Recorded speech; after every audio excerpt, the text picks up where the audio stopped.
So, with no further ado, I'd like to introduce our first speaker, Brian Kunkemoeller. He's from the Sierra Club and Central Ohio. Thank you. Come on up, Brian.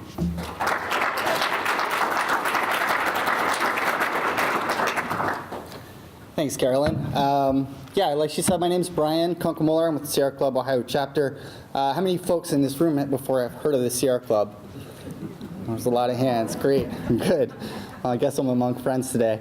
Well, you know, like Carolyn said, I wanted to explain just a little bit about fracking for everyone. I feel like most of the people in this room have heard of it by now. It's been a pretty big topic in a lot of the news that we've been hearing, especially if you follow environmental type of news.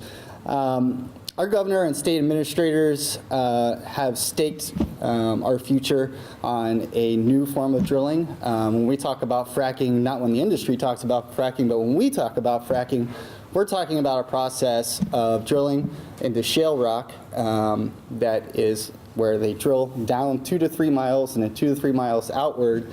And then they use high pressure or even sometimes small explosives to open up fissures in the rock to release natural gas. In the fluid that is injected into the shale, it can contain a number of different chemicals, some of which can be already radioactive, and then some of the things that come back out after the pressure releases all the gas and things like that. It can have uranium or radon or radium. Some of these things can come back out. And while we all hear a lot about the benefits, you've probably seen the cute commercials on TV of someone standing on their farm talking about the solutions right under their feet.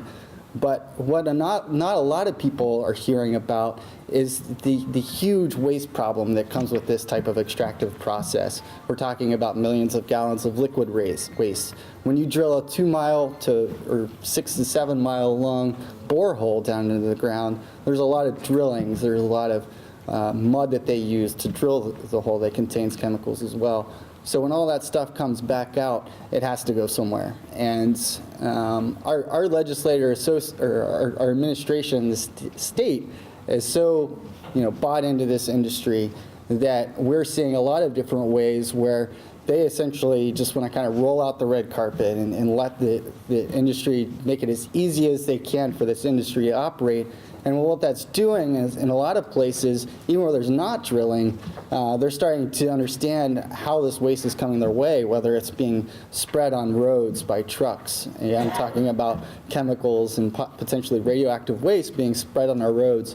It can be injected into injection wells, which is where it's essentially pumped underground. Folks may have heard about the earthquakes near Youngstown. It was injection wells that were under really high pressure that were implicated for that.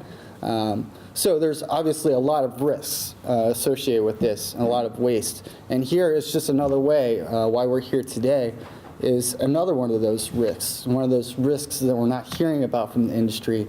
And whenever there is risk to the public, if the proper precautions aren't taken or the necessary steps aren't taken, what's going to end up happening is the public is going to end up footing the bill for those risks. And so I want you all to think about today, though maybe you've heard the upsides of natural gas drilling or fracking or for wherever they're getting it for, maybe we need to take a time out here and have a better discussion.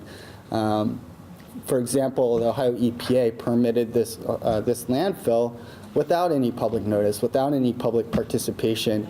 And there needs to be due democratic processes for the public to have an informed discussion, and there needs to be a real opportunity for us to be engaged in that.